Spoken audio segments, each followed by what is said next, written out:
지난 시간에 이게 마지막에 하고 끝냈죠, 여러분. 그 하수처리장, 우리가 알고 있는 하수처리장이 어떻게 공정이 이루어져 있는지 여러분한테 보여드리는 그림입니다. 짧게 한번 설명드리면은 하수처리장은 1차 처리, 2차 처리가 있고 그 다음에 최근에 3차 처리가 있다 그랬죠. 그렇죠? 1차 처리는 물리적인 처리예요, 여러분. 주로 어떤 오염물질이 들어오면은 입자 큰 것들을 가라앉히는 공정. 그렇죠? 그래서 세디멘테이션, 침전시키는 공정이고, 가만히 생각해 보면 여러분 모래나 건더기가 가라앉는다 그래서 물속에 녹아 있는 오염물질이 별로 안 줄어들 것 같지만 실제로 물속에 녹아 있는 오염물질들이 이런 고체에 붙어 가지고 많이 제거돼요. 이것만 해도 많이 제거돼요. 그렇죠? 그래서 여러분, 만약에 여러분들이 어디 오지에 가셔 가지고 하수를 처리하고 싶으면은 뭐만 해도 된다는 거예요, 여러분. 가만히 가라앉혀만 해도 상당 부분 제거가 돼요. 그 안에서 아주 오랫동안 두면은 실은 이 안에서 혐기성으로 소화가 되는 거죠. 분해가 되기도 한다는 겁니다. 그게 바로 뭐냐면은 여러분, 사실은 지난 시간에 전에 말씀드렸던 여러분이 이 세프틱 탱크 생각나세요? 정화조. 그쵸? 정화조가 딱 그런 의미죠, 여러분. 이 정화조가 딱 그런 의미다 하는 겁니다. 그래서 이것만 해도 상당히 제거가 되고, 그 다음에 우리가 아는 대규모 하수 처리장에 또 2차 처리가 있어요. 그거를 아주 본격적으로 미생물에 의한 분해 과정을 호기성으로 만들어가지고 본격적으로 만드는 게 이 2차 처리 공정이다 하는 겁니다. 여러분, 미생물에 의한 분해는 호기성이 혐기성보다 훨씬 더 빠르고 잘 돼요, 여러분. 그렇죠? 그래서 이런 호기성 분해 공정을 보시면은 공기를 밑에서 방울방울 뽀글뽀글 넣어주고 이 안에 있는 미생물들이 물속에 있는 BOD를 소비하는 겁니다. 미생물이 그걸 먹고 자기가 살이 찌고 개체가 늘어난다는 거죠. 개체 수가 늘어나요. 자, 그 다음에 살찐 미생물들을 여기 다시 한번 가라앉혀서 건더기는 고체는 밑으로 가라앉히고 깨끗한 물은 다음으로 넘기는 게 2차 처리 공정이고, 2차 처리에서 여러분 한 가지 여러분들이 2학년 때 되면 더 자세히 들으시겠지만 꼭 기억하셔야 될 거는 미생물은 대부분은 고체 쓰레기로서 슬러지로서 버리지만 일부분은 다시 돌려요, 여러분. 이렇게 다시 돌린다는 겁니다. 이거를 뭐라고 그러냐면은 활성온이 액티베이티드 슬러지라고 한다는 겁니다. 왜 이게 말이 되냐면은 미생물이 여기 있을 때는 물속에 있는 BOD를 먹으면서 살이 찌고 음식을 아주 풍족하게 먹었었어요, 여러분. 풍족하게 먹다가 여기 오면은 한동안 아무것도 안 먹고 굶는다 이겁니다, 여러분. 굶으면은 여러분 우리도 그렇잖아요. 일주일 동안 잘 먹다가 만약에 하루 굶으면은 못 참잖아요, 여러분. 하루도 못 가죠. 한 두 끼째만 돼도 못 참고 막 그 속이 아프고 더 먹고 싶어질 텐데 미생물도 똑같아진다 하는 겁니다. 그래서 얘를 일로 다시 돌리면은 얘는 새로 들어오는 물속에 있는 오염물질을 먹고 다시 살이 찌고 다시 개체수가 늘어날 수 있는 거죠. 자, 이렇게 또 돌리는 또 한 가지 의미는 얘는 이쪽으로 들어오는 오염물질을 먹어 보내잖아요. 경험이 있는 애입니다, 여러분. 그러니까 상대적으로 잘 먹겠죠. 또 효율적으로 잘 먹는다는 겁니다. 그래서 계속 돌리고 일부는 나머지는 빼서 고체로서 버린다는 겁니다. 이게 버리는 거를 우리가 뭐라고 한다고요? 슬러지, 오니, 그런 표현 여러분한테 말씀드렸죠. 그 다음에 여기 넘어오는 2차 처리 끝난 다음 그 물들을 요즘은 뭘 하냐면은 3차 처리를 또 한다는 겁니다. 3차 처리에서는 뭘 없애냐면은 질소하고 인, 영양분인 질소하고 인을 없앤다는 겁니다. 자, 2차 처리에서는 그럼 뭐가 줄어들겠어요? 우리가 오염물질이라고 알고 있던 BOD 있죠, 여러분. BOD가 줄어들어요. BOD. 주로 카본이 줄어들고 질소하고 인은 3차 처리에서 주로 없어지고 여기서는 고체가 없어지는 그런 공정이 우리가 현재 쓰고 있는 하수 처리 공정이다 하는 겁니다. 자, 여러분 이게 왜 이걸 강조하냐면은 우리 건설환경공학에서 실제로 요 물관계 뭐 수량하고 그런 걸 따지는 걸 하다가 제일 처음에 우리가 한 게 이 물을 공급하는 거였어요. 상수. 그러니까 강이나 호수에서 물을 끓여다가 시민들한테 펌프를 이용해서 집에서 쓸 수 있게 공급을 하면서 그게 수질이 충분히 안 좋으니까 물을 깨끗이 했겠죠. 그게 정수예요, 여러분. 정수. 정수는 이거보다는 훨씬 더 공정이 간단하죠. 왜냐하면 원수가 깨끗하니까 처리를 거의 안 하고 공급을 하고, 그 다음에 우리가 하기 시작한 게 이 하수예요, 여러분. 하수 처리. 물을 끌어다 쓴 다음에 그 물을 다시 강물에다 버리려다 보니까 그냥 버리면은 여러분 어떻게 돼요? 하류 지방에 있는 사람들은 더러운 물 먹고 살라는 거죠. 그죠? 제가 미시시피 강 얘기했죠. 여러분 간을 여러 번 왔다 갔다 한다고. 단지 밑에 살고 있다는 그 이유만으로, 하류 지방에 살고 있다는 그 이유만으로 수질이 나쁜 물을 먹게 만드는 거는 안 되잖아요, 여러분. 그래서 이 버리는 사람이 처리를 해야 되는 게 맞다 해서 이 하수 처리를 우리가 계속 고민하고 아직도 우리가 담당하고 있는 부분이에요, 여러분. 이 부분이, 이 하수 처리 공정이 이 기본 개념은 한 1900년대 초반부, 특히 이 프로세스는 한 1930년, 40년대에 처음 시작된 그런 프로세스인데 아직도 이 부분을 계속 쓰고 있어요. 물론 아주 100% 효율적인 그런 프로세스는 아닙니다. 상당히 좀 이니피션시가 있는데 앞으로 우리가 더 이걸 더 효율적으로 만들고 그 다음에 더 잘 만드는 게 또 우리의 그 임무다 하는 걸 여러분한테 강조드리고 싶습니다. 자, 이렇게 해서 16번째 노트를 끝내고 17번째로 들어가겠습니다. 자, 이제는 물에서 이 대기, 기후변화, 글로벌 워밍 이쪽으로 넘어가겠습니다. 사실은 여러분들 아주 뭐 많이 들으셨던 그런 토픽인데 그래도 한번 정리를 한번 해드릴게요. 자, 여러분 이런 그 대기 문제를 얘기할 때 꼭 우리가 알아야 될 거는 일단 이 앰모스피어, 우리가 얘기하는 이 대기권, 그렇죠? 이거는 지구를 둘러싸고 있는 얇은 대기층이다. 사실은 지구 전체에서 생각해 보면은 지구는 고체 덩어리고 그 주위에 얇은 대기층을 우리가 앰모스피어 그렇게 얘기를 하는 거죠. 이 안에는 여러분 잘 알고 계시겠지만 질소, 산소, 이산화탄소, 아르곤 이런 것들로 이루어져 있고 질소가 몇 퍼센트 여러분? 78, 79, 81, 뭐 부피하고 질량에 따라 그 정도 레벨이고, 그러니까 5분의 4. 산소가 20, 19, 뭐 그 정도 레벨이고, 나머지들은 여러분 뭐라고요? 거의 미니멀이에요. 사실은 뭐 무시해도 될 정도고, 우리가 일반적으로 알고 있는 숫자 5분의 4, 5분의 1, 그 정도로 이루어지고 있다는 겁니다. 근데 이 대기권이라는 건 되게 다이내믹한 시스템이에요. 그렇죠, 여러분? 그냥 가만히 있는 게 아니죠. 우리 여러분 밖에 하늘을 보세요, 여러분. 계속 바람 불고 움직이고 하잖아요. 되게 다이내믹한 시스템이다 하는 겁니다. 특히 이 다이내믹한 시스템을 나타내는 여러 가지 지표가 있는데 잘 알고 계신 바와 마찬가지로 뭐 기압, 온도, 그다음에 뭐 습도 그런 것들에 의해 가지고 실제로 이런 것들이 영향을 많이 받고 또 바람의 방향이 바뀌는 거죠. 그렇게 된다 하는 거고. 그다음에 이 대기권은 여러분 잘 아시는 바와 마찬가지로 뭐 트로포스피어, 스트라토스피어 이거 네 가지 곧 나눈 거 생각나시죠, 여러분? 그런 식으로 높이에 따라서 이렇게 나누고 특히 스트라토스피어 이게 그 성층권이죠, 여러분. 성층권에서 오존층을 포함하고 있다는 거 나중에 오존 얘기할 때 다시 한번 말씀드리겠습니다. 근데 이런 이 대기권에 있는 대부분의 요 구성 요소들은 사실은 여기서 나와 있는 것처럼 produced and moderated by biological activity. 이 지구에 살고 있는 여러 가지 생물의 작용에 의해서 또 생겨나고 또 그것에 영향을 받는다는 거죠, 여러분. 그렇죠? 사실은 여러분 제가 지구의 역사, 지구 대기권의 역사 저 앞쪽에서 한번 보여드렸는데 원래는 우리가 살고 있는 이런 대기권, 대기의 조성으로 시작된 게 아니라 그랬죠. 그렇죠? 근데 생물이 살면서 이렇게 산소도 생겨나고 우리가 살 수 있는, 사람이 살 수 있는 이런 환경으로 바뀐 거예요. 사실은 계속 바뀌어가고 있고 우리 요 생명체들의 영향을 계속 받는 거죠, 여러분. 자, 그리고 또 이런 대기권이 가지고 있는 특징, 아니면 이것이 우리 지구에 주는 영향을 얘기할 때 기후를 얘기 안 할 수가 없겠죠, 여러분. 기후, 클라이밋이라는 거는 여러분 잘 아시는 것처럼 장기간의 날씨의 특성이다. 장기간의 특성이고 특정한 조건을 가진 작은 지역은 마이크로 클라이밋을 갖는다. 그런 얘기도 해요, 여러분. 자, 무슨 얘기냐면은 우리 지금 우리 한반도 같으면은 우리 뭐 온대지방 그렇게 얘기하죠. 그런데 이 한반도 내에서도 서울시 같으면은 이 서울 교외하고 또 아주 다른 특성을 가지고 있다는 겁니다. 특히 이 대도시 지역은 건물이 들어서고 사람들이 많이 살고 그러기 때문에 그렇지 않은 농촌 지역하고 아주 다른 기후 특성을 가져요.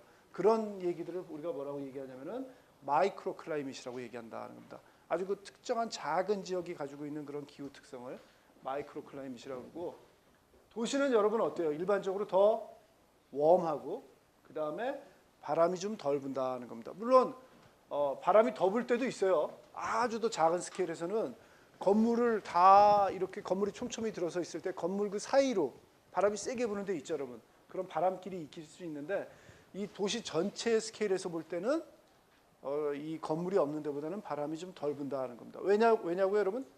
프릭션이 더 오는 거죠, 그렇죠? 훨씬 더 뭐가 있으니까 바람의 속도가 줄어든다는 겁니다. 이런 것들을 우리가 마이크로 클라이밋이라고 그러고, 그 다음에 여러분 잘 들어보신 글로벌 워밍, 요즘 와서 키워드로 많이 나오는 글로벌 워밍은 뭐냐면은 여기서 한번 정의를 해보면은 Natural or human-induced increase in average global temperature of Earth's lower atmosphere. 우리가 사람들이 살고 있는 이 지구 하부 지방, 그 대기권에서도 그 하부 지방의 온도가 평균 온도가 자연적으로 아니면은 사람에 의해서 증가한 거를 글로벌 워밍이라고 한다는 겁니다.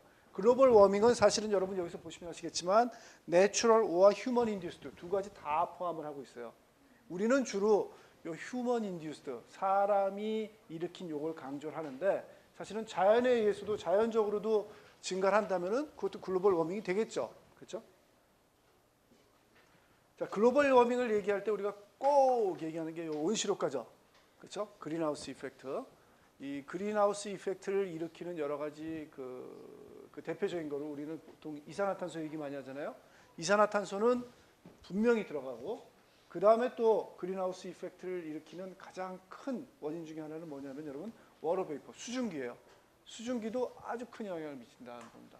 그래서 수증기, 이산화탄소, 메탄도 여러분 아주 큰 영향을 미친다는 겁니다. 메탄이 여러분 뭐죠? 우리가 원소기호는 CH4, 그렇죠? 우리가 호기성 분해에서는 카본이 CO2로 변환되지만 혐기성일 때는 산소가 없기 때문에 CH4가 생성이 돼요. 메탄이 많이 나오고 그 다음에 CFC 여러분 들어보셨죠? CFC 언제 들어보셨죠? 냉매, 그렇죠? 그때 많이 들어보셨죠? 그 냉매도 실은 이런 것들은 우리는 보통 뭘 어떻게 알고 있냐면 올라가서 오존층 파괴한다고 알고 있죠. 근데 오존층도 파괴시키지만 사실은 그린하우스 가스이기도 하다는 겁니다. CFC가. 그 다음에 오존도 그렇고 그 다음에 나이트러스 옥사이드 이런 것들이 다 실제로 온실가스를 일으킨다는 겁니다. 자, 특히 인간은 화석연료를 태우고 농업활동을 해서 공헌을 한다, 컨트리뷰션을 한다는 거죠. 사실은 파지티브한 의미가 아니라 네거티브하게 우리가 그린하우스 가스를 프로듀스한다는 얘기고, 특히 CFC는 어떤 특징이 있냐면 여러분 여기서 한번 보시면은 CFC는 빛의 파장이 8에서 12 마이크로미터 되는 그런 파장이 되는 그런 그 라이트를 흡수를 해요, 여러분. 흡수를 한다는 겁니다. 근데 재밌는 거는 8에서 12 마이크로미터 고파장대에서 이 다른 어떤 가스도 사실은 그 빛을 흡수하지 못해요. CFC만 딱 흡수를 해요, 여러분. 만약에 CFC가 없다면은 8에서 12 마이크로미터를 갖는 그런 파장의 빛들은 사실은 그냥 통과할 수 있는 거죠. 온실효과가 안 일어날 수도 있는데 CFC가 있으면은 고빛대 파장들은 흡수가 돼서 실제로 온실효과가 일어난다는 겁니다. 그래서 그런 의미에서 CFC가 아주 특징이 있는 거죠. 보통 다른 것들은 여러분 어떻게 되냐면은 파장이 짧은 데서부터 긴 데 있으면 서로 막 겹쳐요. 예를 들어서 뭐 나이트러스 옥사이드가 없더라도 CO2가 그 빛을 흡수를 한다거나 뭐 CO2가 없더라도 워터 베이퍼가 그 빛을 흡수한다거나 하는데 8에서 12 마이크로미터는 아무도 마크 안 해요. 얘만 딱 마크래요. CFC가. 그래서 CFC가 없으면 온실효과가 덜 일어날 수도 있어요, 실은. 근데 CFC가 혼자 그 부분을 딱 막고 있어가지고 그런 의미가 있다는 거. 네. 예. 아니에요. 기여도 순서는 아니에요. 예, 기여도 순서는 아니에요. 사실은 조금 복잡해요. 나중에 말씀드릴 텐데 기여도 순서는 아니고 요 메탄하고 이산화탄소 나중에 말씀드릴게요. 어떤 거냐면은 사실은 같은 질량일 때도 또 일으키는 효과가 좀 또 달라요. 이산화탄소보다 메탄이 또 크고 그러거든요. 굳이 기여도 순서로 생각 안 하셔도 돼요. 예. 자, 이 뭐 글로벌 워밍이 일어나는 여러 가지 뭐 사진들입니다. 여러분 너무 많이 보셨을 테니까 제가 굳이 뭐 말씀 안 드리고 실제로 뭐 극지방의 빙하 아니면은 저 뭐 알프스 같은데 그런 데서 계속 녹아나고 있는 얘기 많이 들으시죠, 여러분? 만년설이나 빙하 같은 것들이. 근데 이 글로벌 워밍이 진짜로 일어나고 있냐, 진짜로 오는 거냐 하는 얘기가 한 몇십 년 동안 계속 디베이트가 되고 있습니다. 사실은 디베이트가 되고 있고 분위기가 어떠냐면은 처음에는 사람들이 잘 안 믿었어요. 그랬다가 최근에 와서 확 믿다가 요즘 와서는 또 약간 식고 있어요, 여러분. 그러니까 이 뭐 그래프를 그린다면은 사람들이 확 믿었다가 덜 믿었다가 계속 왔다 갔다 하는 거예요. 그만큼 어떻게 보면은 우리가 확실히 잘 모르는 거죠, 여러분. 확실히 잘 모른다는 겁니다. 자, 이런 질문을 누가 한다면은 우리가 이렇게 한번 논리적으로 대답할 수가 있어요. 글로벌 워밍이 진짜 오는 거냐? 자, 우선 온실효과는 대부분 다 인정을 해요. 온실효과는 분명히 있는 거예요, 여러분. 그거는 다들 그 실은 온도를 높이고 있고 그 온실효과가 일어난다는 거는 다들 대부분 과학자들이 다 인정을 합니다. 특히 인간의 활동이 온실효과 가스의 방출을 증가한다는 것도 다들 인정을 해요. 그렇죠? 왜냐하면 여러분 CO2나 그런 거 더 프로듀스들 많이 시켰고 실제로 증거를 보면 조금 이따 또 보여드리겠지만 그것에 의해서 온실효과가 더 일어난다는 것까지는 다 인정을 합니다. 자, 그런 것들은 뭘 보면 특히 알 수 있냐면은 이산화탄소 농도하고 온도의 그 그래프를 보면 여러분들이 아실 수가 있다는 겁니다. 여러분 이거 한번 보세요. 우선. 자, 1500년대부터 2000년대까지 대기의 그 CO2 농도를 한번 잰 거예요, 여러분. 자, 이 1500년도부터 한 1900년대 중반까지 어떻게 CO2 농도를 쟀냐 하면은 여러분 그거는 어떻게 쟀냐면 여기서 보시면 아시겠지만 빙하에 요걸 시출을 해가지고 거기서 그 표본을 떼가지고 우리가 동위원소 분석을 하면은 온도를 유출할 수가 있어요. 추측을 해보니까 이렇게 거의 안 변했는데 실은 요때부터는 우리가 실제로 대기의 온도를 쟀죠. 우리가 인식을 하기 시작해서 온도를 쟀어요. 그러니까 농도를 쟀어요. 농도를 재보니까 이렇게 증가를 하더라 하는 겁니다. CO2 농도가 최근에 와서 화석연료를 많이 쓰면서 실제로 많이 증가했다는 아주 결정적인 증거가 있고 이 그래프 여러분 너무 많이 보셨죠? 너무나 아주 좋은 그래프예요, 사실은. CO2의 농도가 최근에 특히 1960년대부터 2000년대까지 얼마나 증가하고 있는지 그 그래프가 쫙 나와 있습니다, 여러분. 증가하고 있어요. 자, 그리고 카본 다이옥사이드 그 CO2 농도하고 온도하고 그 상관관계를 보시면 여러분 한번 보세요. 이렇게 코릴레이션이 잘 되는 그래프가 있겠어요? 만들기 참 힘들어요. 측정을 해보니까 아주 너무나 코릴레이션이 잘 돼요. CO2 농도하고 지구의 온도는 아주 밀접한 관계가 있는 거죠. 직접적으로 관계가 있다는 게 다 보여지는 거죠. 그래서 사람이 프로듀스한 CO2가 실제로 온도를 증가시켰다. 그리고 그 중간에 온실효과가 있다 하는 것들은 부인할 수가 없어요, 여러분. 부인할 수가 없는 사실이다 하는 겁니다. 그런데 이 그래프를 보면 약간 헷갈린다 하는 겁니다, 여러분. 자, 이 그래프 한번 보시면은 앞쪽으로 다시 돌아와서 뭐 5개, 6개의 그래프인데 여러분 그래프 그린 양식은 똑같아요.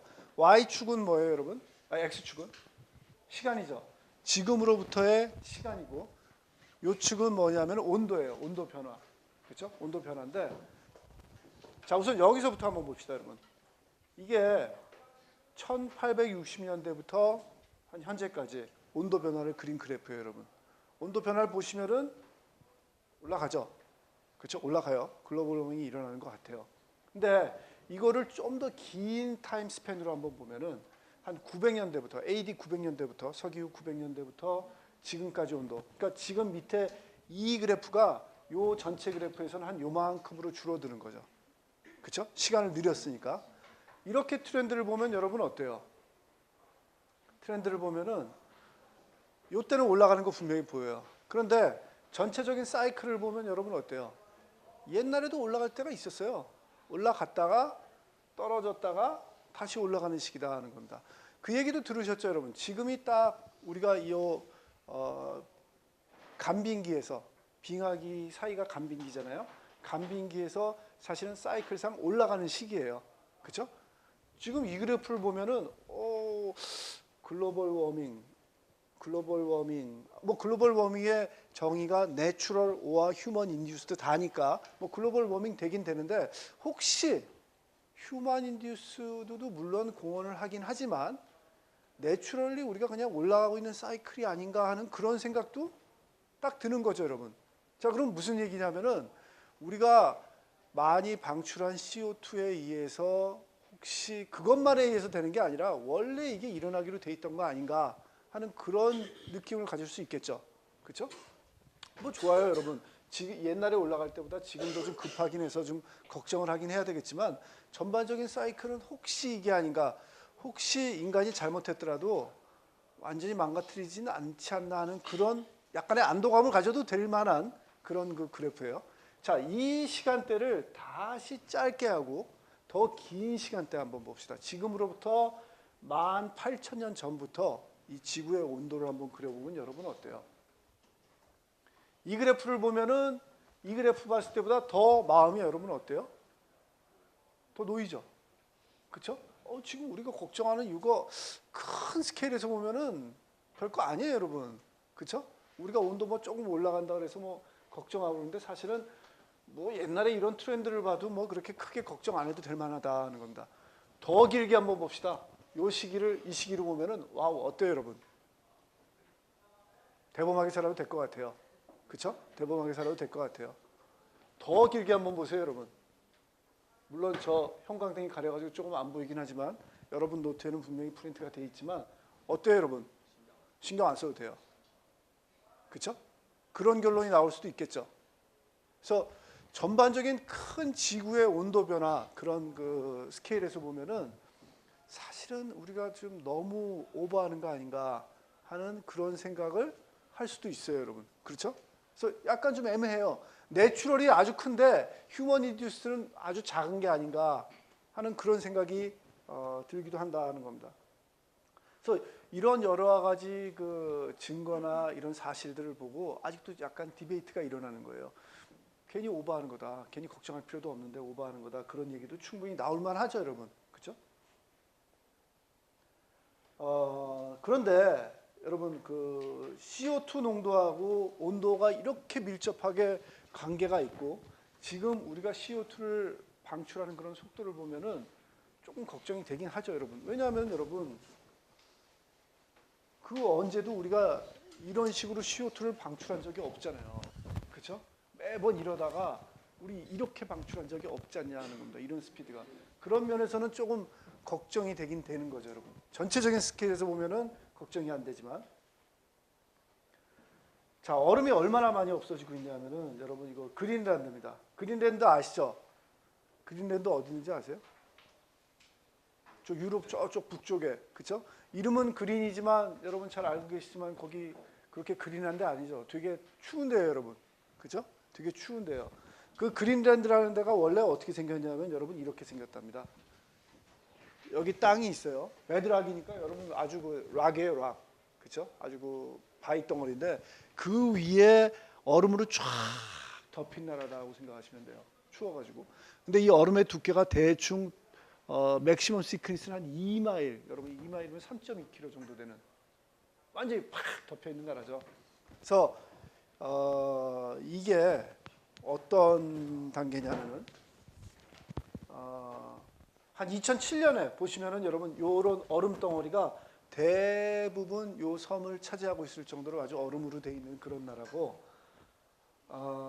근데 한 2100년 되면은 어떻게 예상을 하냐면은 이런 여러 가지 그 기후 변화 기후 변화 때문에 현재는 이렇게 있는 아이스 씻이 요 주변 지역이 이렇게 파란 지역이 녹기 시작해 가지고 이렇게 줄어들지 않을까 그렇게 예상을 한답니다, 여러분.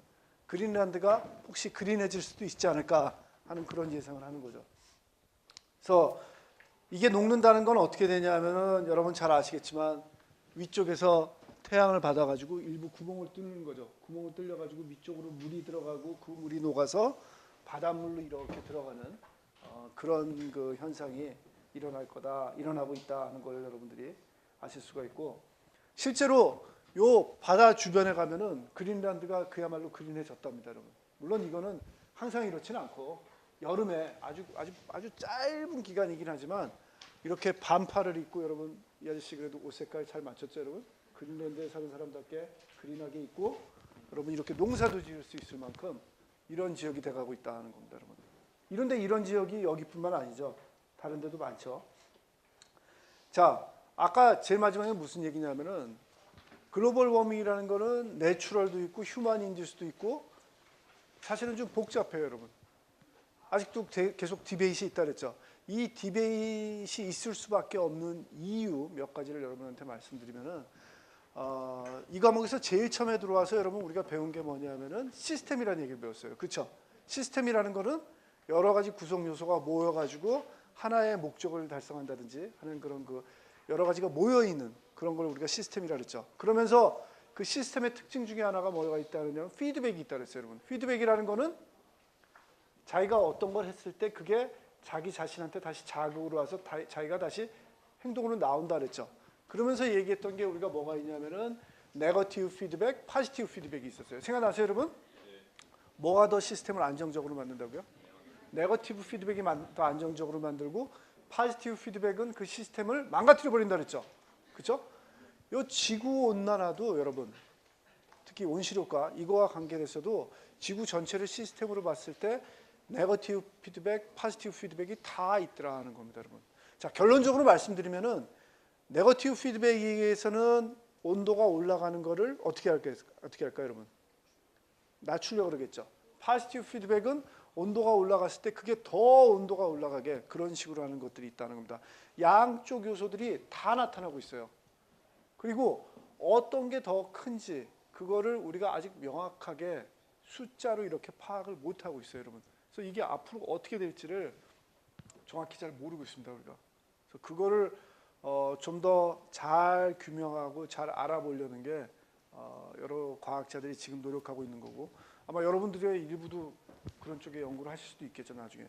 자, 특히 네거티브 피드백 쪽으로는 뭐가 있냐면 여러분 이거 한번 보세요. 대표적인 것만 몇 가지 얘기하는 겁니다.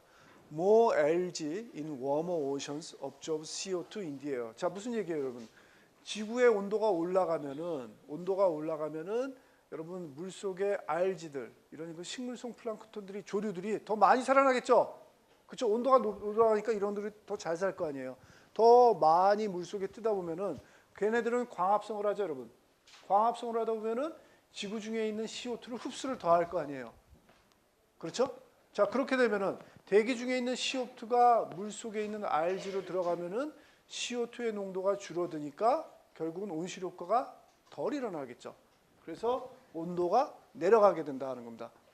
온도가 올라간 자극이 온도가 내려가도록 반응을 한 가지의 네거티브 피드백이죠, 이거 분명히. 자, 두 번째. Increase in CO2 will stimulate the growth of plant. 여러분 아시죠? CO2의 농도가 올라가면은 실제로 짧게는 플랜트의 그로스에 자극을 줍니다, 여러분. 그렇죠? 자극을 줘가지고 사실은 그 더 살게 되는 거죠, 여러분. 광합성도 더하고 그렇게 되는 거 아닙니까? 그 다음에 as warmer, more water vapor in the air will form clouds, which will reflect the incoming solar radiation. 그러니까 온도가 올라가면 여러분 어떻게 되는 거예요? 물에서 수증기가 더 많이 발생하겠죠. 그런 것들이 올라가면 결국은 구름 형성이 더 되고 구름 형성이 더 되면은 태양에서부터 오는 빛 자체를 아예 리플렉트 해버릴 거 아니에요. 덜 들어온다 하는 겁니다. 온도가 덜 늘어나겠죠. 그죠? 자, 이런 것들 다 네거티브 피드백이죠. 지금 여러분들한테 세 가지만 말씀드렸는데 더 많아요. 더 많고. 반대로 포지티브 피드백은 또 어떤 것들이 있냐면은 이런 것들이 있다는 겁니다. More evaporation from the sea will form more greenhouse gases. 그렇죠, 여러분. 아까 구름이 형성돼서 태양을 막는 그런 네거티브 피드백도 있지만 결국은 물에서 수증기가 더 생기면 수증기 자체가 온실가스이기 때문에 온도를 증가시킬 수 있겠죠. 이건 포지티브 피드백이죠. 또 more methane from decomposition of organic materials in the melted permafrost. 이 만년설 같은 데들이 녹다 보면은 여러분 어떻게 되냐면은 거기 안에 있는 유기 물질들이 분해가 되겠죠. 그러면 CO2가 형성이 될 거 아니에요. CO2가 형성되면은 온실가스이기 때문에 온실가스, 메테인, CO2나 이런 또 메탄 같은 것들이 형성이 돼서 이게 포지티브 피드백이 되고 세 번째 예로서 warming will reduce snow cover and more solar energy to the earth. 그렇죠, 여러분? 이 눈이나 만년설 같은 것들이 녹아서 없어지면은 흙으로 이 흙으로 이 대지로 곧장 더 태양 빛이 들어가기 때문에 온도가 올라갈 수가 있겠죠. 또 워밍업 된다 하는 겁니다. 또 여러분 이거는 뭐 여러분들이 그냥 우실 수도 있는 얘기지만 여러분 온도 올라가면 여러분 에어컨 더 킬 거 아니에요. 그렇죠?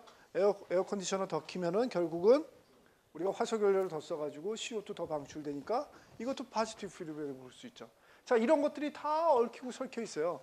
지금 얘기한 세네 가지씩 양쪽에 세네 가지씩의 포지티브 네거티브 피드백이 아니라 훨씬 더 많은 요소들이 아주 이렇게 엮여 있다는 거죠.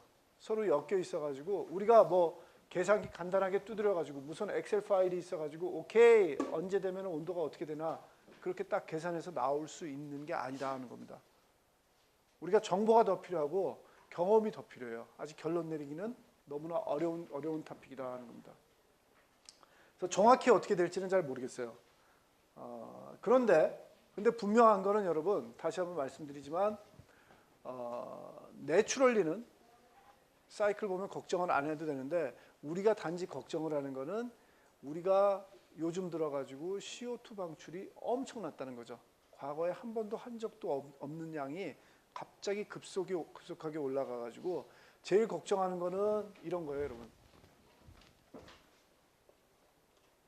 아까 지구의 온도가 이렇게 지금 올라가는 때라 그랬죠. 간단하게 그리면은 이렇게 올라가는 때인데 시간에 따라 가지고 뭐 내추럴한 게 아까 본 그 그래프에서 보셔서 뭐 아주 큰 스케일이고 사람이 하는 게 아주 미니멀해 가지고 올라갔다가 다시 떨어져 주면 제일 좋아요. 그렇죠? 그러면 뭐 우리가 걱정 많이 했던 거고 우리가 전에 안 했던 뭐 CO2 방출 안 그렇게까지 방출 안 했던 CO2를 덜 방출하고 그런 노력들을 한 걸로써 충분히 만족을 하는데 혹시 우리가 잘못해 가지고 이런 네거티브 피드백, 포지티브 피드백들이 막 얽혀 있는 이 복잡한 시스템에다가 잘못 자극을 줘 가지고 혹시 이렇게 될까 봐. 그렇죠? 전에 경험을 못한 이런 식으로 될까 봐. 그렇죠? 그런 걸 걱정하는 거고 또 한 가지 걱정하는 거는 자극을 너무 심하게 줬더니 이 시스템이 망가져 가지고 또 이렇게 될까 봐. 그렇죠? 이런 두 케이스를 걱정하는 거고 만약에 우리가 한 게 이 내추럴한 이 시스템에 비해서 아주 작아 가지고 요 근처에 머물러 주면은 괜찮은 거죠, 뭐. 괜찮은 거죠. 그렇죠? 결론적으로 지금 글로벌 워밍 하면서 가장 큰 화살은 여러분 어디로 가고 있어요? 아까도 얘기했지만 화석연료죠. 화석연료로 가고 있어요. 우리가 화석연료를 덜 쓰고 대체 에너지를 쓴다면은 결국은 한쪽 자원을 덜 쓰고 좀 세이브해가지고 후손들도 쓸 수 있고 한쪽에 스트레스를 덜 주는 거니까 그렇게 결론 나면은 제일 좋고 이런 시스템은 이런 식으로 안 망가뜨리고 근데 이런 시스템이 망가뜨려질까봐 어떻게 될지 확실히 잘 모르지만 우리가 최대한 주의를 하자 하는 게 현재 분위기다 하는 겁니다. 글로벌 워밍에 대해서는. 그래서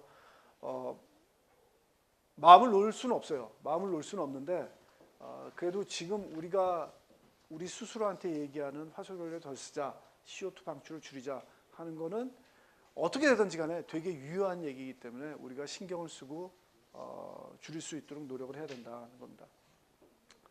자, 글로벌 워밍이 지금 우리한테 주는 여러 가지 효과는 여러분 잘 아시겠지만 뭐 클라이밋 패턴이 막 바뀌고 그 다음에 뭐 씨레벨이 올라가고 그런 얘기 잘 아시죠, 여러분?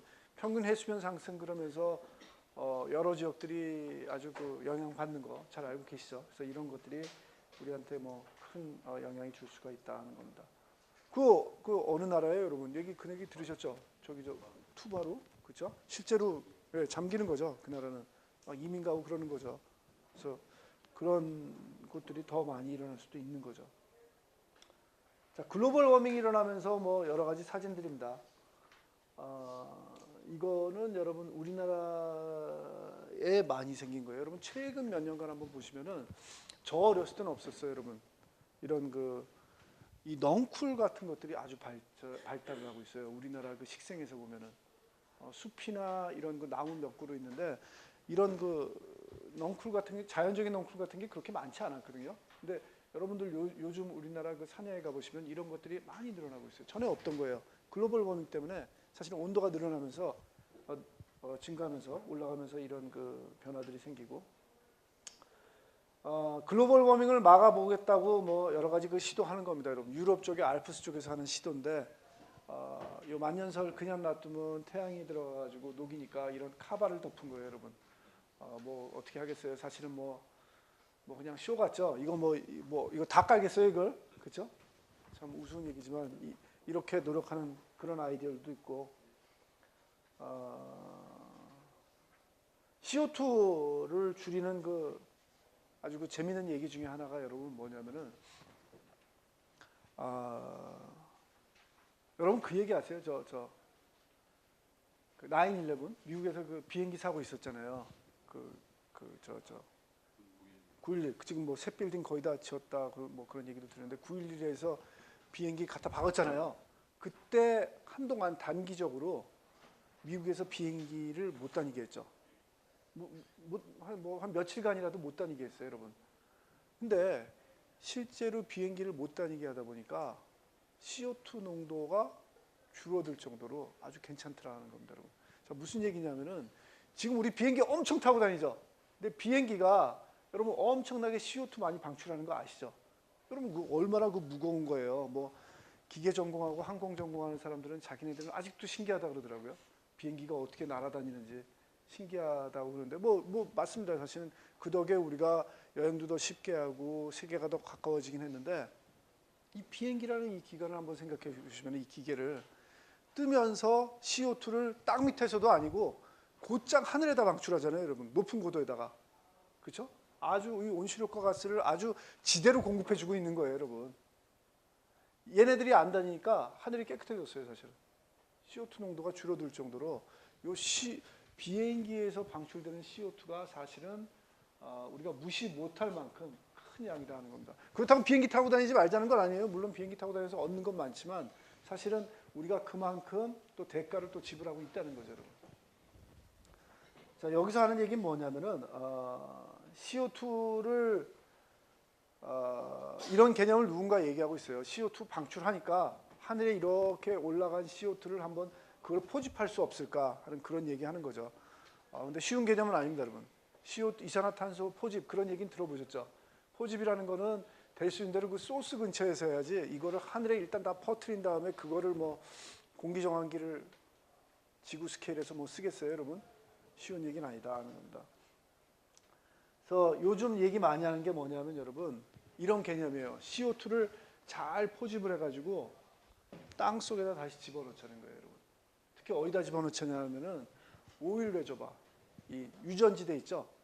오일을 딱 빼낸 데다가 다시 요 CO2를 포집해서 딱 집어넣으면은 여러분 결국은 CO2가 땅 속에서 고온 고압 상황에서 결국은 석유로 바뀌는 거 아니에요.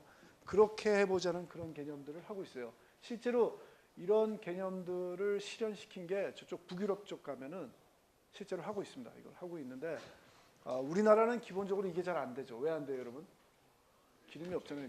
기름이 없어서 하고 싶지만 못한다는 겁니다. 우리나라 공장은 많죠. CO2 배출하는 공장에서 그 굴뚝에서 CO2를 확 잡아다가 이런 데다 집어넣을 수만 있으면은 우리도 괜찮아요, 여러분. 괜찮은데 여기 없어서 쉽지는 않다는 겁니다. 자, 그 다음에 여러분들하고 또 얘기하고 싶은 거는 글로벌 워밍이 아니라 대기오염. 대기오염 물질 여러분 요즘 뭐 신문에서 계속 떠들어대죠. 뭐 얘기해요? 요즘 키워드가 뭐예요? 중국에서 오는 무슨 먼지? 미세먼지 얘기 들으셨죠, 여러분? 아주 그 미세먼지 그런 것들이 아주 요즘 그 키워드인데 전통적으로 대기 오염이라 그러면 우리가 어떤 물질들을 얘기하냐면은 CO나 일산화탄소, 그다음에 하이드로카본이라는 거는 C하고 H로 이루어진 아주 다양한 화합물들을 얘기하는 거예요. 그런 것들. 뭐 파티큘레이트 그러면 분진이라 그러면 여러분 뭐예요? 먼지예요, 먼지. 아주 작은 먼지고 초미세먼지, 미세먼지는 그거보다 더 작은 거죠. 그다음에 낙스, 삭스 이런 것들이 우리가 전통적으로 알고 있는 대기 오염 물질이다 하는 겁니다. 근데 이런 것들은 우리가 프라이머리 오염 물질이라고 해요. 1차 물질들. 우리가 그런 형태로 배출을 하는 거죠. 그렇기 때문에 이게 대기 오염 물질로서 작용하는 거고, 반면에 이런 1차 오염 물질들이 대기에 배출돼서 그런 것들이 대기 중에 성분하고 반응을 해서 생겨나는 경우가 있어요. 그런 것들을 우리가 2차 오염 물질이 그러는데 대표적인 게 오존이 있다는 겁니다, 여러분. 오존들. 오존 같은 것들은 여러분 실제로 그렇게 해서 생성이 되는 거고, 오존을 우리가 방출하는 경우는 드물잖아요. 그렇죠? 이게 생성이 되는 거고. 그다음에 대기 오염 얘기할 때 우리가 항상 얘기하는 게 이 도시 지역의 오염 문제가 좀 심하죠. 특히 도시 지역이 있어야 된다는 얘기 많이 하고, 역전층 생각나세요, 여러분? 역전층 이거 시험 문제 항상 나오는 거 아니에요? 저 그 중고등학교 때 시험 문제 나오면 여러분 굴뚝하고 여러분 이거 이 연기가 어떻게 되냐 그런 거 항상 나오잖아요, 여러분. 아직도 나올 것 같은데 이렇게 전혀 모르는 척하는 그런 표정들을 지으세요, 여러분. 그 역전층이 뭔지는 아시죠, 여러분? 예, 그 한번 그 모르시면 한번 찾아보세요, 여러분. 아니면 동생한테 가서 물어보세요. 동생 잘 알아요. 자, 그 다음에 스모그. 스모그 또 우리 계속 하는 얘기죠. 스모그라는 거는 스모크 플러스 포그고, 그 다음에 이런 스모그에는 두 가지가 있다. 포토케미컬 스모그하고 설퍼러스 스모그 두 가지가 있는데, 포토케미컬 스모그는 여러분 여기서 나온 것처럼 LA 스타일이에요, 여러분. LA 스타일이라는 건 뭐냐면 햇빛이 착 나오고, 여기서 얘기한 것처럼 아주 그때 낙스하고 이런 그 하이드로카본에서 반응해서 뿌옇게 보이는 거예요. 서울에서 자주 일어나요, 여러분.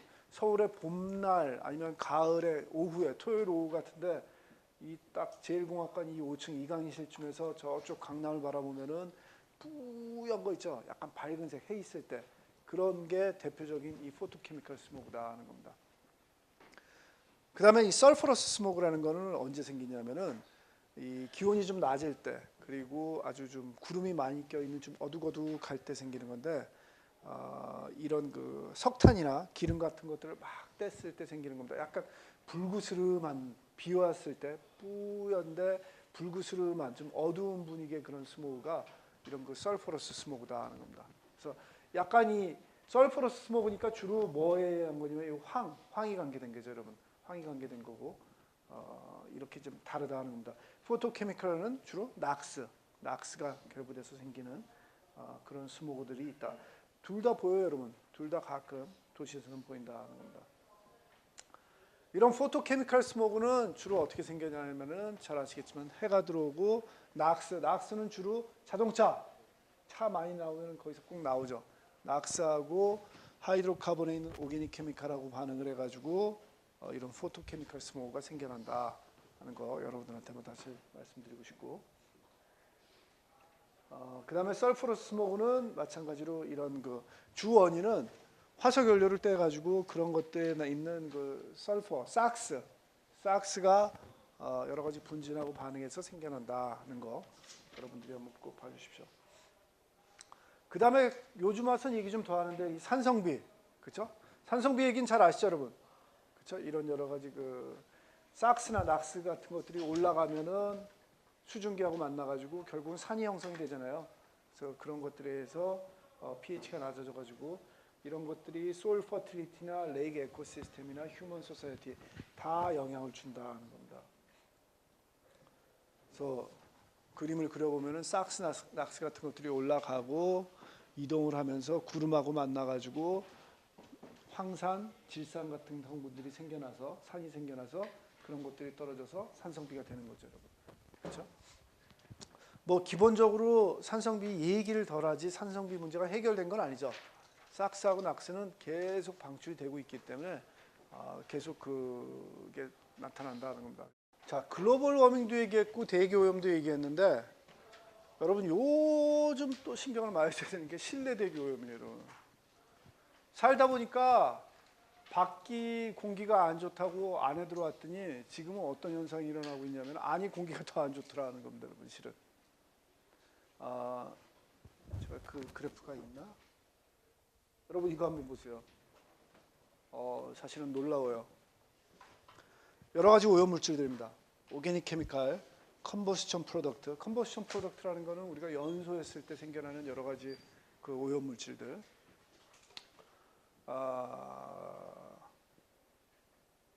여러분 이게 농도가 예를 들면 포르말데히드, 벤젠, 메틸렌 클로라이드, 클로로데인, 뭐 클로로폼 여러 가지 화합물들이에요. 여러 가지 화합물들인데 그러니까 농도가 이렇게 변하는데 동그라미 뭐예요, 여러분?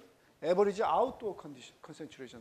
외부에서의 평균 농도가 요 동그라미들이라면은 요 짝대기 뭐냐면은 에버리지 인도어 컨센트레이션이에요. 보통 실내에서의 농도. 뭐가 더 높아요, 여러분? 보통 지금 실내가 더 안 좋아요. 하나 설포 다이옥사이드는 어때요, 여러분? 반대네요. 카본 다이옥사이드 그런 거 봤는데 이런 물질들, 특히 이런 유기 물질들은 실내가 더 안 좋더라 하는 겁니다. 근데 이런 물질들의 특징은 뭐냐면은 실제로 소스가 실내에 있는 거예요, 여러분. 실내에 있는 경우에는 이런 몇몇 물질들은 실내 농도가 더 높아서 창문을 꽉꼭 달아두고 살면은 더 안 좋다 하는 겁니다. 그래서 이러한 그 현상들이 있다 하는 게 그 제가 말씀드리고 싶은 거고. 근데 여러분 이런 실내 대기 오염 문제가 우리가 처음이 아니에요. 옛날에도 있었어요. 여러분 4세기경에 에스키모 그 여자의 시체를 발견을 했어요. 발견을 잘 했죠, 여러분. 왜냐하면은 그쪽 알래스카에 살던 에스키모니까 그 시체도 그 주위에 있을 거 아니에요, 여러분. 상대적으로 아주 냉동 보관이 잘 된 거죠, 시체가. 근데 우연히 딱 발견을 해서 그 여자의 폐를 한번 보니까 폐에서 어떤 질환이 발견이 됐냐면 블랙 렁 디지즈라고. 여러분 뭐 블랙 렁 디지즈면은 제가 설명을 안 들어도 대충 뭐 어떻게 아픈 건지 알겠죠, 여러분. 폐가 어떻다는 거예요? 까매졌다는 거죠, 여러분. 까매졌다는 건데 그 까매졌다는 거는 여러 가지 오염물질에 의해서 정상적인 폐가 아니라 아주 그 여러 가지 그 분진 같은 것들이 많이 들어가서 그런 그 병을 앓은 거죠, 여러분. 근데 이런 블랙 렁 디지즈는 주로 어디서 발견이 되냐면은 탄광 노동자들, 그죠? 그런 그 아주 안 좋은 분진이 많은 환경에 장기간 노출된 그런 사람들한테 요즘 이 시대에는 지금 현 세대는 그런 사람들한테 발견되는 아주 안 좋은 병이에요. 근데 그 병이 4세기 에스키모 우먼의 폐에서 발견이 됐다는 겁니다. 물론 뭐 그 사람이 뭐 특징적으로 더 뭐 그런데 약해질 수도 있지만 무슨 얘기냐면은 4세기에 그 알래스카에 우리 현 세대의 탄광과 유사한 환경이 있었을 가능성이 많았다는 거죠, 여러분. 우리가 모르는 엄청난 탄광이 알래스카에 4세기경에 있었던지 아니면은 뭔가 환경이 되게 안 좋았다는 거죠. 그래서 어떻게 결론을 내리고 있냐면은 이 사람은 아마도 그 이글루 같은 그런 그 실내 환경에서 뭔가 되게 안 좋은 게 하나 있었다는 거죠. 그래서 지금 유추하기로는 그 뭐 난방이라기보다는 그 불을 밝히기 위해서 아마도 그 전통적으로 그런 알래스카 사람들은 이 고래 기름이든지 그런 이 물고기 기름을 썼다 그러잖아요. 근데 그거를 조명을 위해서 태웠을 텐데 그 태우는 게 그렇게 완전 연소가 안 된 거죠. 엄청나게 끓음이 많이 나고 분진이 많이 생겨가지고 추우니까 실내에서 활동하는 기간이 길었을 거 아니에요. 그렇게 활동을 하면서 이게 폐에다 들어갔다는 거죠.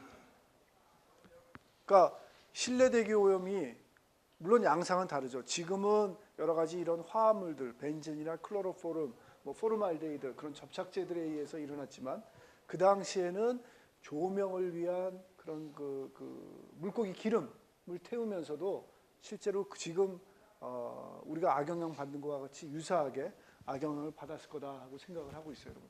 그 당시에도 상당히 안 좋은 실내 대기 오염이 있었다는 거죠. 그렇죠? 자, 요즘 들어와가지고는 이런 실내 대기 오염의 소스로서 얘기하는 게 뭐냐면은 뭐 에어컨에 있는 박테리아. 여러분이 아시죠? 에어컨 뭐 필터 청소 안 하고 오래 쓰다 보면은 안 좋죠, 여러분. 실제로 그 박테리아가 살기 너무 좋은 조건이죠. 축축하니 온도도 뭐 대충 괜찮고 해서 박테리아가 아주 많이 살아가지고 그런 것들이 날아다녀가지고 영향을 줄 수가 있을 것이고 또 성면 얘기 들으셨어요, 여러분? 성면 얘기 최근에 들어서 어디서 들으셨어요, 여러분? 운동장, 그쵸? 운동장에 깔려 있다는 얘기 들으셨죠? 운동장에 막 그 서울시 운동장에도 깔려 있고 어디도 깔려 있다고요, 여러분? 잠실 야구장에도 깔려 있다 그러잖아요. 잠실 야구장에도 깔려 있고. 근데 그런 성면은 어디서 온 거냐면 여러분, 우리나라 충북 몇몇 지역에 가면은 성면이 나요, 자연적으로. 그래서 그 성면 그 지역에서 흙을 가져다가 운동장에다 흙을 뿌렸더니 자연적으로 생긴 성면들이죠. 그렇게 해서 노출되는 경우도 있고 그런 건 자연 기온이죠. 그 다음에 성면을 우리가 엄청 썼어요, 여러분. 어디서 썼어요? 그렇죠? 단열재로서 엄청 썼어요, 여러분. 거의 모든 건물에 다 썼어요. 지금 어느 단계예요, 여러분? 이거를 없애는 단계죠. 근데 이 성면이 얼마나 몸에 안 좋은지는 얘기 들으셨죠, 여러분? 그 작은 파이버가 눈에 안 보여요. 근데 그게 폐에 들어가면은 곧장 안 돌아가세요, 여러분들이. 한 2, 30년 후에 돌아가세요. 2, 30년 후에 아프고. 그러니까 2, 30년 후에 여러분 아파도 그때 내가 옛날에 성면에 노출돼서 그렇다 하고 뭐 클레임하기도 힘든 거죠. 연관시키기도 힘들기 때문에 아주 힘든 그 질환이다 하는 겁니다. 특히 여러분 언제 조심하셔야 되냐면 요즘은 건물 해체할 때, 그렇죠? 아주 오래된 건물 해체할 때 성면이 막 나오거든요. 그때 이거를 잘 이렇게 이 마스크를 쓰고 작업을 잘해야 되는데 그러지 않고 노출되면은 여러분들한테 아주 안 좋은 영향이 있을 수가 있다는 겁니다. 저도 걱정이 하나 있어요, 여러분. 어떤 걱정이 있냐면은 여러분 우리 지금은 재성토목관에 있지만 토목과가 그 몇 년 전에는 그 옆 건물에 있었던 거 아세요? 대학원관하고 붙어 있는 지금 국제대학원 있는 국제대학 있는 그쪽이 우리 토목과였어요. 거기 있다가 우리가 재성토목관 지으면서 이사를 왔어요, 여러분. 이사를 왔는데 우리가 이사 나가니까 실은 우리가 그거 다 쓰고 싶어 했어요, 여러분. 우리 과에서 다 쓰려고 했는데 우리는 누구 준다고 하는데 학교에서 누가 가져가려고 다 계획 짜놨더라고요, 다른 사람들이. 그래서 우리 나가자마자 곧장 여러분 다 레노베이션을 했어요. 레노베이션을 하는데 제가 보기에도 바로 옆 건물에서 이렇게 보는데 걱정될 정도로 막 하더라고요. 성면이 있는데 뭐 마스크는 무슨 마스크를 써요, 여러분? 한 몇 년 전까지만 해도 그런 거 안 써요. 마스크 솔직히 말씀드리면 지금도 잘 안 쓸 것 같아요. 아마 그 위험성을 충분히 공지를 안 하는 것 같아요. 이 공사하시는 분들이 그냥 막 하더라고요. 막 떼내고 막 그러는데 그게 여러분 성면이 그냥 덩어리처럼 이렇게 솜같이 있는데 사실은 그게 무서운 게 아니라 그거를 만지면서 그 분진이 날아다니는 거잖아요. 안 보이는 그 파이버 그런 것들이 우리 몸에 들어가는 거예요. 코털로도 안 가려져요. 그냥 들어가 버린다고요. 그냥 막 작업을 하시고 나는 걱정이 되는 게 치사하게 여러분 바람이 저쪽에서 이쪽으로 불더라고요. 내가 건물 안에만 있을 수 없잖아요. 여러분 강의하려고 이렇게 나오고 그러는데 숨을 안 쉴 수도 없고 이게 막 날아다니는 거 내 눈으로 보이진 않고 들어올 텐데 나 2, 30년에 내가 이거 폐암으로 들어가도 누가 얘기도 못하고 참 아이고 그 생각이 막 들더라고요, 여러분. 아마 여러 사람 영향받았을 거예요. 그것뿐만 아니라 여러분 또 우리 여러분 학교 들어오기 전인데 한양대역 2호선 향에도 성면 철거 작업했어요. 철거 작업하는데 그때도 막 하더라고요. 참 이거 학교는 와야 되고 거기 지나가야 되고 막 하는 게 막 보이는데 참 걱정되더라고요, 여러분. 그래서 여러분 주변에서 건물 때려부시고 뭐 공사하는데 굳이 거기를 뭐 즐겁게 뭐 산보하시고 뭐 가시고 그러실 필요는 없을 것 같아요, 제 생각에는. 아주 근거리에서 작업하는 사람들은 꼭 마스크를 끼고 해야 되고 조금 멀리 있어도 여러분 바람은 불잖아요, 여러분. 아까 보셨잖아요, 마이크로 클라이밋, 다이내믹 시스템, 그렇죠? 이런 거에서 여러분 다 영향받을 수 있다고요. 그래서 성면에 특히 신경 쓰셔야 된다는 겁니다. 여러분들이 뭐 돈을 갑자기 많이 버셔가지고 뭐 옛날 건물 사셔가지고 부시더라도 잘하세요, 공사하실 때. 이런 거 성면 빼낼 때 진짜 잘하셔야 돼요, 여러분. 언제 어떻게 될지 몰라요. 아주 프루브된 거예요, 성면은. 이게 요 작은 파이버가 폐에 들어가서 팍 박혀버리는 거예요, 여러분. 빠지도 않아요. 뭐 폐에 박힌 거 어떻게 하시겠어요, 여러분? 뭐 물로 쑤셔내시겠어요? 안 돼요, 여러분. 방법이 없다고요. 그래서 이게 아주 무섭다는 겁니다. 제가 아까 자연기온 얘기했죠, 여러분. 성면을 여기도 많이 썼고 또 성면 어디다 많이 쓴지 아세요, 여러분? 지금 뭐 다시 리바이벌 한다고 얘기하는 그 새마을운동, 여러분. 그때 시골에 한 70년대, 60년대 여러분 우리나라 옛날 시골에 가면 다 초가지붕이었잖아요. 초가지붕 다 뭐 기와집으로 바꾼다. 그리고 뭐 기와지붕이 좀 비싸니까 뭘 많이 해요? 슬레이트 많이 썼죠, 여러분. 슬레이트에 성면 엄청 많이 들어가요. 슬레이트에. 그래서 지금은 다 슬레이트 다시 회수하고 있잖아요, 여러분. 건물에 성면 제거하듯이 슬레이트 다 회수해가지고 다 없애려고 그러고 있어요. 그래서 그 슬레이트에 속면 엄청 들어가고 그런 식으로 우리가 전반적으로 많이 퍼져 있고 또 우리는 괜찮은데 여러분 그 사람들은 어떻게 할 거예요? 성면 광산에 사는 주민들, 그 주변에 사는 사람들. 그 지금 몇몇 지역이 있어요. 드러난 데가. 그리고 그 지역에 가면은 성면의 이 덩어리가 아주 노출이 돼 있어요, 여러분. 노출이 돼 있어요. 밖으로. 산에 가면 이 성면 덩어리가 이렇게 보여요. 뭐 그냥 고체 덩어리로 있는데 그것도 왜 분진이 안 생기겠어요, 여러분? 뭐 풍화작용은 작아지고 또 분진 생기잖아요. 그 주민들은 어떻게 해요, 여러분? 그래서 정부에서 지금 예산을 써가지고 그 주민들이 얼마나 피해를 받나 그런 것도 다 조사하고 지금 그러고 있습니다.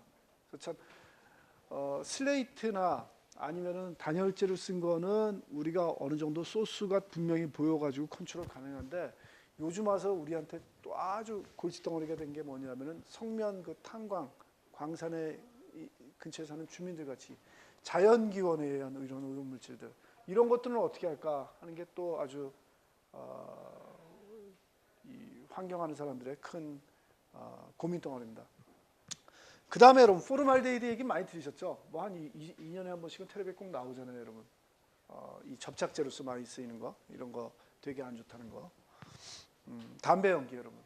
담배 나가서 대세요, 여러분. 요즘은 안에서 못 피죠. 100% 안에서 못 피고 여러분 건물 몇 미터 나가서 또 펴야 되지 않나요? 그거 안 됐나 아직 우리나라? 되지 않았나요? 바로 문과에서 못 피잖아요. 아직 안 됐어요. 그것도 곧 돼요, 여러분. 건물 출입구 몇 미터에서 떨어져서 피셔야 돼요. 안 그러면 여러분 건물 출입구에서 다 피면은 그게 흡연실이지 뭐. 거기 다 지나가야 되는데 그렇잖아요, 여러분. 그렇죠? 아마 그렇게 될 거고. 담배는 여러분 많이들 태시죠. 저도 담배 폈었어요, 여러분. 한 30대 중반까지 폈는데 그 전에는 뭐 끊으라 그래도 잘 안 끊게 되더라고요. 그래서 나이 들면은 여러분 몸이 못 받쳐주면은 결국은 담배 끊을 수밖에 없어요. 여러분들도 그런 시기가 오시는데 그거를 기다리는 것보다 더 좋은 그 팔러시는 제 생각에는 담배값을 더 올려야 된다고 생각합니다. 정부에서 계속 지금 생각은 하고 있는데 실행을 못 하는 거예요, 여러분. 이거 실행했다가 표 떨어질까 봐. 그렇죠, 여러분. 담배 태시는 사람들은 그 담배값 올라가면 여러분 얼마나 아파요. 그렇죠? 2,000원 내던 걸 여러분 10,000원 내라 그래 보세요, 여러분. 뿅 가는 거죠. 근데 얘기 들으셨죠, 여러분? 몇몇 선진국에서 10,000원, 20,000원 해요. 한 갑에. 진짜 뭐 그런 나라에서 길 가다가 누가 담배 한 개피 달라 그러면은 이거 줘야 되나 말아야 되나 정말 고민되는 거죠, 여러분. 그 정도로 아주 심각한 상황이 오면은 담배 덜 피게 될 겁니다, 여러분. 근데 거의 모든 그 기호식품 중에 뭐 담배도 나쁘고 술도 나쁘다 그러는데 담배가 제일 나빠요, 여러분. 담배는 거의 프루브 됐어요. 프루브 돼서 사람 건강에 100% 거의 100%라고 해도 전혀 무리가 없을 정도로 건강에 좋은 게 하나도 없습니다, 여러분. 그래서 빨리 끊으시는 게 좋습니다, 여러분. 담배 태신다면은 빨리 끊으시는 게 여러 면에서 아주 좋다 하는 겁니다. 여러 사람들이 해피합니다. 담배 끊으시면은. 최승기 담배 펴요? 강철 담배 펴요? 오케이. 담배 끊으세요, 여러분. 여태까지 우리가 환경을 열심히 공부했더니 제일 확실한 결론은 담배는 분명히 나쁘다 이겁니다, 여러분. 그거 하나는 분명히 알아냈어요. 그래서 끊으셔야 되고, 그다음에 라돈가스, 이거 라돈 얘기도 많이 들으셨죠, 여러분. 라돈이 뭐가 문제냐면 이것도 자연기원이 있어요. 뭐 옛날에는 여러분 그거 아세요? 라돈 좋다고 또 저 어렸을 때는 라돈탕 그런 거 많았어요. 목욕탕에, 동네 목욕탕에. 지금 뭐 사우나 그러는데 저 어렸을 때 다 목욕탕 그렇게 불렀어요, 여러분. 대중탕 그렇게 부르는데 라돈탕 했다 그러면서 그냥 광고 딱 붙이면서 거기 오라고. 그럼 라돈탕 가보면 뭐냐면은 욕조에 약간 연두 색깔 그런 물을 쫙 풀어놨어요, 여러분. 그런데 뭐 라돈이 얼마나 있는지 모르겠는데 거기 그거 들어가면 좋다고 또 가서 또 목욕하고 그랬는데 라돈이 실은 몸에 안 좋대요, 여러분. 당연히 안 좋겠죠, 그렇죠? 이 라돈 같은 게 이런 방사성 원소가 특히 어느 지역에 있냐면은 죄송한데 여러분 대전 지역, 대전이 치민 사람이 있어요. 대전 지역에 가면은 이 자연 농도가 좀 높아요. 그래서 그런 지역들에서 그것도 어쩔 수 없는 거죠, 여러분. 내가 집 거기 사는데 몇십 년 동안 살았는데 갑자기 라돈 농도가 높다 그래서 뭐 어떻게 해요, 그걸? 때려 부수고 이사 갈 수도 없고 그런 문제들이 좀 있다는 겁니다. 근데 다른 나라들보다는 그렇게까지 좀 심각한 농도는 아닌데 몇몇 지역은 좀 높은 데가 있다. 겁니다. 자, 근데 왜 실내에서 농도가 실외보다 높냐? 아까 말씀드렸죠. 많은 물질의 소스가 존재한다는 겁니다. 아까 벤젠, 포르말데히드 그런 접착제, 유기화합물 이런 것들이 소스가 실내에 존재하는 거죠. 여러분 우리 한번 돌아봅시다. 이 교실 한번 보세요, 여러분. 여기서 유기 물질, 오게닉하게 안 만든 게 뭐가 있어요, 여러분? 그럼 책상 이거 여러분 이거 뭘로 만든 것 같아요? 뭐 철도 있고 요 옆부분은 플라스틱이네요. 그렇죠? 요 부분은 약간 나무 같죠? 근데 여러분 나무의 진실 아시죠? 우리 이런 나무로 만든 가구 제대로 된 그냥 원목 쓰는 경우는 거의 없어요. 그런 나무 없어요, 여러분. 그런 나무 비싸요. 비싸가지고 아주 고가 가구밖에 못 만들고 이런 것들은 다 여러분 그 부스레기들 나무 가루 있죠? 나무 요 부시래기들 그거를 프레스해가지고 만든 거예요, 다. 그러니까 이 가루들을 빵 세게 그냥 만들어가지고 합판을 만들듯이 합판도 아니죠. 아주 그냥 프레스해서 만든 그런 것들인데 여러분 보시면 아시겠지만 서피스는 뭐예요? 나무 아니죠? 유기질이죠. 뭔가 그 플라스틱 계열 그런 거 들어가고 여러분 의자 그 다음에 자 이런 나무들 다 그런 식으로 만들어가지고 무늬목 이거 다 뭐 붙인 거예요, 여러분? 스티커 붙인 거예요. 스티커 붙일 때 거기다 접착제 들어가죠. 그렇죠? 이런 거 다 접착제 다 들어갔어요. 유기물질이라는 겁니다. 유기물질이 물론 우리 생활에 크게 도움이 되지만 이런 것들이 결국은 조금씩 이런 유기물질을 또 대기 중으로 방출을 하는 거죠. 그런 소스가 실내에 존재하기 때문에 오염물질 농도가 높을 수밖에 없다는 겁니다. 특히 안 좋은 게 여러분 소스가 존재하는데 에너지 절약한다고 환기 안 하죠. 여러분 춥다고 환기 안 하면은 안 좋다는 겁니다. 어른들이 여러분 방에 가가지고 어머니 아버님이 창문 좀 열어라 냄새 난다 하시는 게 냄새 때문이 아니라 사실 이걸 다 인식하시고 실내 대기 오염을 좀 농도를 줄이고자 하시는 거라고 이해하세요, 여러분. 그렇죠? 그래서 이런 것들을 환기를 잘하고 그래야 된다 하는 겁니다. 그래서 빌딩 안에 있는 사람들이 실은 더 안 좋아질 수도 있다는 겁니다. 그래서 폐질환이나 이뮨 시스템에 문제가 있는 사람들이 이런 거에도 주의를 해야 된다. 그런 거 여러분한테 말씀드리고 이런 건물 안에 있는 사람들이 숨이 가빠지고 막 구역질이 나고 알러지가 생기고 이런 것들을 우리가 뭐라 그러느냐면은 sick building syndrome이다 한다는 겁니다. 실내에 오면은 되게 더 안 좋아지는 사람들이 있어요. 이런 증후군은 sick building syndrome이라 그러고 특히 라돈가스에서 이런 것들이 많이 일어난다는 겁니다. 자, 오늘 수업은 여기까지 하고 다음 시간에 요거하고 다음 장 끝내겠습니다.